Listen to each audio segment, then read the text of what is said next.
Hello, everybody. In our double parsha of Tazria and Metsora, we know that the main theme that is covered in this double parsha are the various laws of tsarat, whether on a house, on a garment, on the body of a person, etc.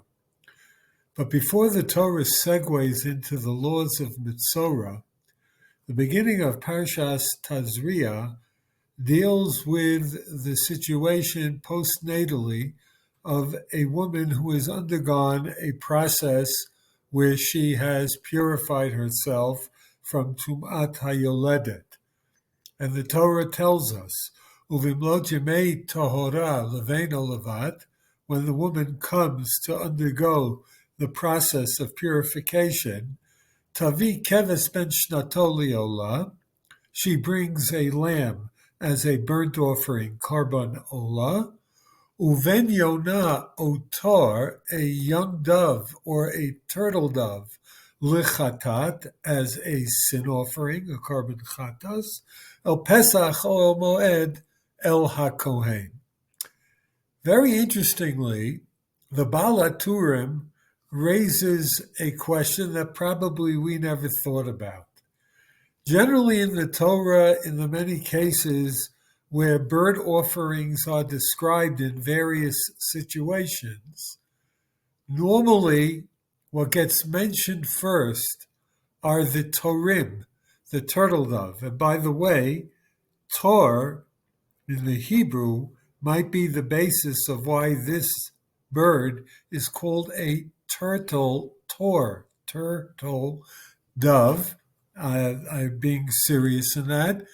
In any event, normally the Torim are mentioned before the Bnei Yonah. We will see an example of this shortly. Here, all of a sudden, they ask the Baal HaTurim, why is the Ben Yonah mentioned first?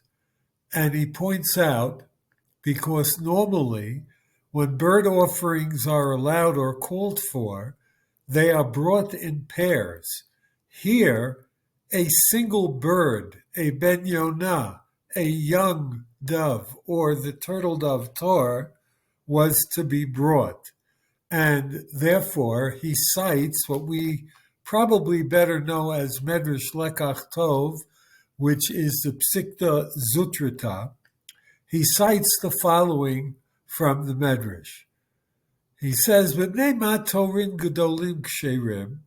Why is it that these torim are acceptable as offerings? Shekevan she'avad zugo shuv eno mizdaveg lezug acher.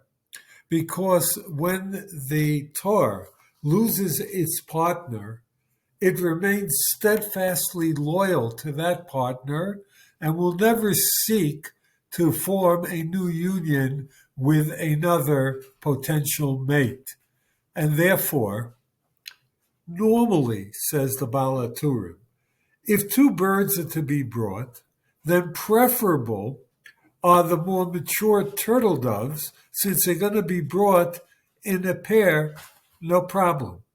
But here, by the Yoledet, where she's bringing but one bird, we don't give the preference, albeit it's acceptable, but preferably, and therefore mentioned first, is the Ben Yonah, is the young dove, not the turtle dove.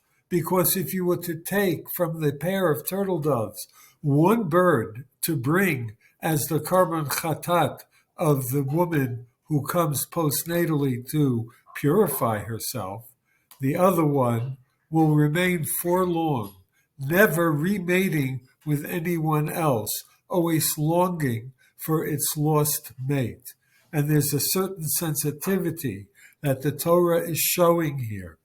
And Vahara Ayah, just two psukim later, we are told that if the woman was not financially capable of bringing a lamb as the Karban Ola, im lotim sayada deiseh, then v'lakcha shtei torim o shtei medei yonah, echad la'ola ve'echad lechatat, v'chiper aleha kohen v'tahera. So then instead of a lamb and a bird, she brings two birds, either two turtle doves or two young doves. And here, since two are being brought, all of a sudden we revert back to the usual order of Shtei Torim, and only thereafter do we mention Shnei B'nei Yonah. As a general rule, the Parsha of Tazria is read during Yemei Sfirat HaOmer.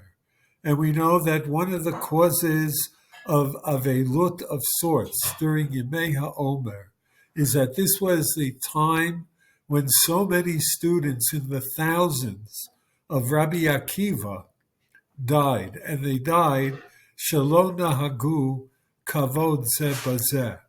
There was insufficient sensitivity shown Bein Adam L'Chavero amongst Talmidei Rabbi Akiva.